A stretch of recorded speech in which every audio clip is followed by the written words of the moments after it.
Well, now that I have a sharp pencil, and why don't we start by connecting the tops of the trucks, and we can measure in a little bit over 1/4 of an inch and put in a fuel tank, and about 1/8 of an inch off the ground.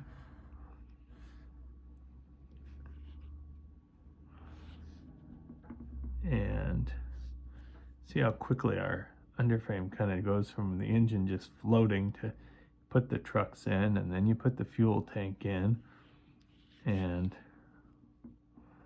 then you can kind of put the fuel filler and fuel gauge. Next thing you know, you kind of have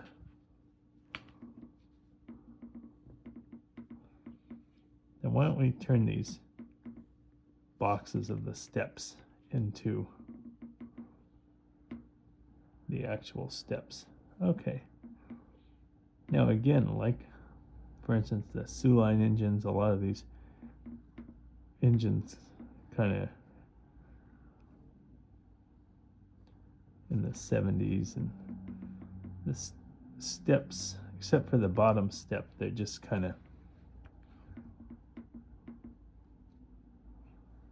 ultimately only the bottom step's painted white. So it's not terribly important at this stage, but the thing about it is the one thing is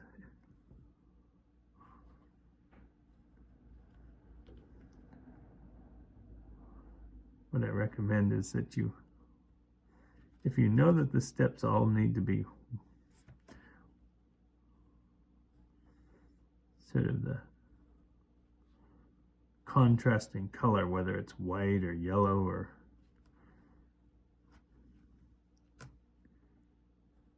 some contrasting color, it's a little bit more important that you make them a little bit wider so that when you take your ballpoint pen or whatever around them, they stand out.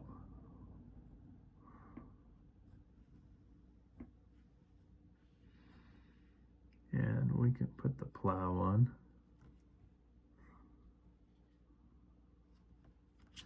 And the coupler. Coupler's right at 1/2 an inch.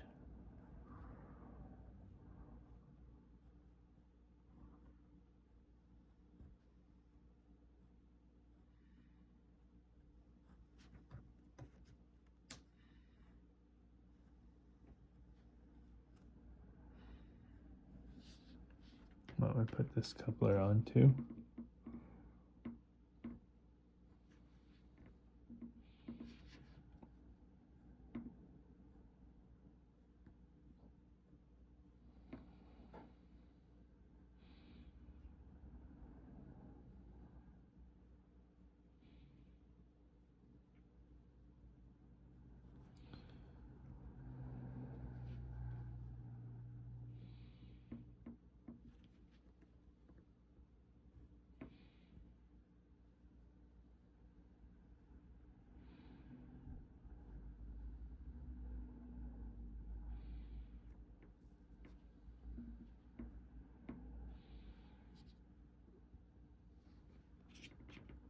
And really we don't have a whole lot of details left, except for putting the,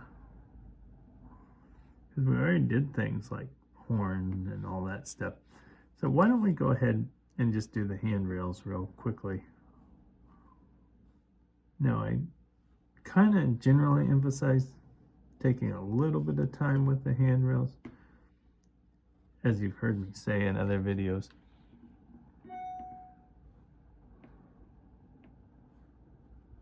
Even I, to this day, handrails are something I try to be patient with, because they need to have an even spacing, and those are about 1/2 an inch up. This handrail is 1/2 an inch, and it goes to right above this part of the battery box. This one's a little less than 3/4, and it goes the tiniest bit in, and then there's an angle, and then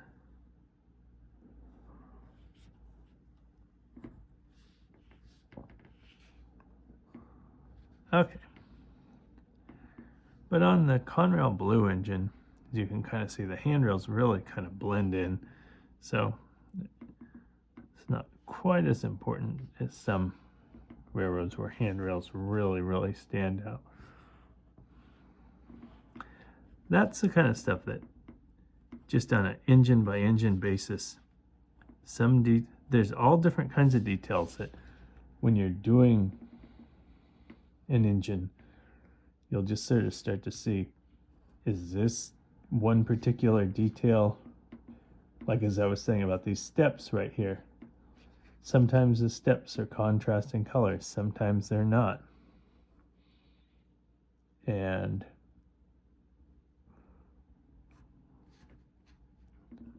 a lot of times handrails just blend in, sometimes they don't.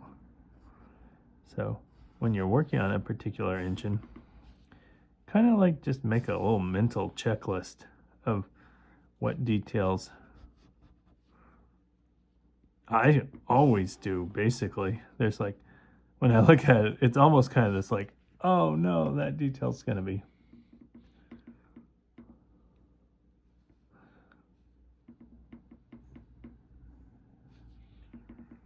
So there's 3 there, and there's 1,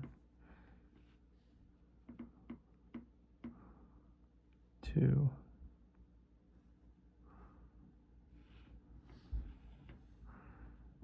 3, 4, 5.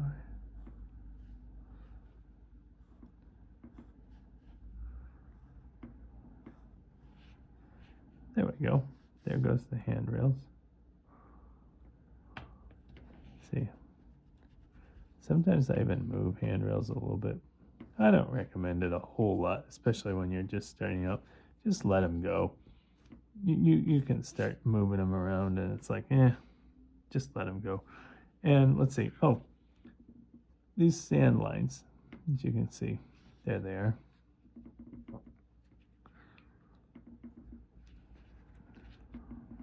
There are a lot of details on engines that if you start doing all kinds of things, you can move them around, do all kinds of things, but generally you're better off leaving well enough alone once you've drawn it.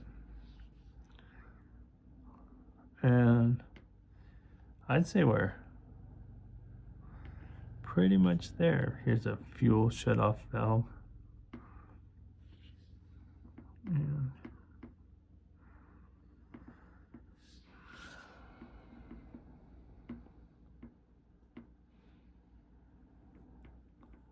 okay, there's the pencil lines for our Conrail GP40 3001.